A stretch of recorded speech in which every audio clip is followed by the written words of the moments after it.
everybody. Today we do our daily meditations as we try to do daily, which doesn't happen all the time. So it's Olga, Kostrova and Hutchins.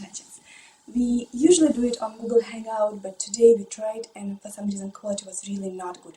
So we decided quickly to record it for you because the subject is very important, isn't it? Yeah, I think it's something everybody is trapped in, whether we realize it or not. So the subject is conditioning. We usually ask each other questions, this is the format, and just respond to that. So today, let me just start with something that I want to bring to the table, and then we have a conversation altogether. So the reason why I wanted us to talk about it, because it seems like so many people trapped in identification with what is a result of conditioning. I, as a human being, is fully conditioned entity. From the moment we're born, we are collection of thoughts, mental structures, belief systems, events that happen to us. Everything is imposed, kind of like overimposed. And what becomes I, what is personality, character, human in the body, is nothing more than a thought, a conditioning. It's almost like an algorithm, especially for those who are engineers, very easy to understand. We are an algorithm. If this, then that. A condition. If this happened, then I think this way. If that happened, then I think in another way. If I hear that, then that's what I think. If I hear that, then that's how I respond emotionally. So then everything is conditioned. Only our true nature is an essence, is not subject to conditioning. It's all there is, and then it's all of that. The true I, that's what it is. So if we step outside as observers, then we can master our conditioning. By mastery, I mean two things. One is just that understanding that we are a conditioned structure. I, when I refer to myself as I, it's a conditioned structure. There is no real I in the reason called it. Everything is conditioning. The observer is actual I. It's actual existence. It's where the life actually is found. The rest is transient, but we take the transient for what it is, and then we suffer a lot. So when we step out and we feel these transients, we understand that everything is structures, mental structures, then we cannot identify with that. We cannot suffer. We cannot believe in anything because we understand how that is just created structure by ourselves, by society, all construction of mental constructs. Stage 2 in the mastery is rebuild the structure. If that's all we are is a conditioned being, then we can change conditioning. We can change the patterns of the mind. We can completely reprogram it. But then we can choose what the personality is. A lot of people, that's the reason why I wanted to bring this conversation. A lot of our clients suffer from this sense of low self-esteem or self-worth or sense of failure. But who is failing? Who has low self-esteem? It's just a conditioning, conditioned form. Change conditioning. It's all it takes. You don't need to change. You don't need to fix yourself. All you need to do is step outside and have a different angle from where to see this form that you created and that was created by unconscious mind. So the mastery is two parts. You step out as observer and understand that you're a conditioned being, and 2, take step towards changing the conditioning. Reprogram your mind, reprogram your behavior, reprogram your patterns, reprogram how you interact with yourself and the world, and you will be very happy and free. Mr. Hutchins, what do you think about that? Yes, I agree. There seems to me, I don't want to confuse you using sports analogies, and Let's go. it's like playing a different position. In sports, one participates in the team and plays a role, or theater, you play a role. And I believe what you're pointing to simplify for those of us who don't get all that consciousness stuff as much as you get it, is I just choose a different role to play. So sometimes I'm a father, a husband, a yoga teacher, a coach. Oh, I get it. Each has a different sensibility, a different way I can inhabit it. I have a different sort of history that brings me to it. And I can do that with what is that core being that I think is Jan Hutchins just as easily. Maybe not easily, but I have the ability to take all of that and say, I don't need to believe that about myself or that that's the way the world is. I could consciously choose to hold it in a little different way. So I think that's what you're saying. The piece that strikes me in working with others and in doing my own work is how real it feels. Yes, it does. The conditioning is so real. It is core. I am sure that that's who I am and how I should be and that there is no other way. And it requires a big leap of faith, of courage, of willingness, sometimes of I just am so sick of not feeling what I want to feel that I'm willing to risk it. But it does require, for most people, a huge death of the ego, almost in shamanic terms, a death before the rebirth of another role can take place. And the trick here is to find the observer. And the observer cannot be found when the mind is active. If the mind is active, it resists.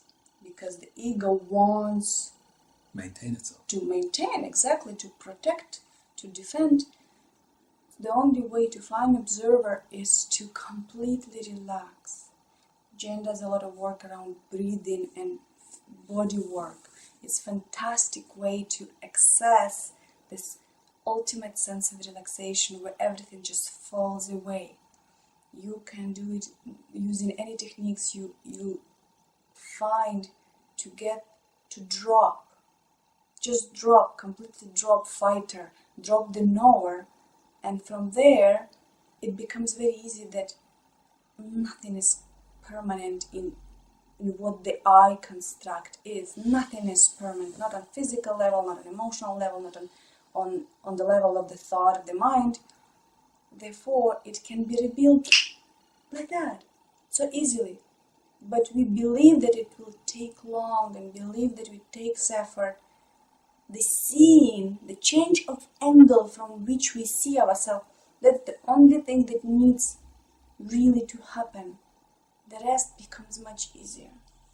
I'm the empath for the sufferer, the suffering man. And so I get this sense of, but it's so hard, and I so get caught up in it. The emotion, the actual physical reality convinces me that it is real because I have a feeling. I've got to trust my feelings. Right.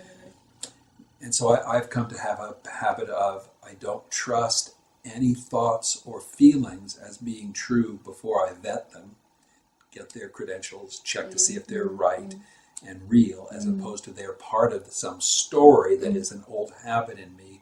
Or if I notice I'm defending, resisting, minimizing, justifying, hiding. Did I say defending? Did I say resisting? Yes. Those energies, when they come up, are usually, and I think this is kind of cool, they're a sign that I don't really believe the story. Because I have to defend it. If you call me a tree, it's not going to bother me a bit. But if you call me a liar, knowing the number of times I have been duplicitous in my life, I want to start to defend. Right. And I get that that is what it is. I have a construct about myself that I think Absolutely. I'm not a liar, and I can't let anybody see that I have ever lied. Or you I have a construct that you are a liar, but you don't like the construct because a part of the condition, and that is the challenge with that, conditioned beings are in conflict always. Because the result of conditioning is not linear, it's not in sync. There's no cohesion in conditioning. You can be conditioned by media that gives you one propaganda. I hate those people. Right. And then someone else over here, neighbor, said that those are quite wonderful, whatever it is, right? So we simplify. I'm so confused. Yes, and we have this conflicting mental structure that coexist, yet there is no peace.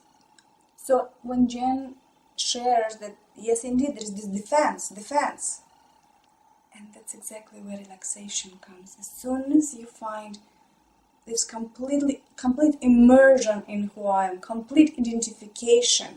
I am my thoughts, I am my emotion. I'm right. I'm right. Just relax. Just fall away. Let yourself to disappear for a moment. And when you fully just drop, almost exhausted, drop being yourself, right? We always say, I can live with myself, right? You can't live with your mental structure of yourself, with your construct, with your conditioned self. See conditioned for what it is, not from being it, but from over here. Oversee.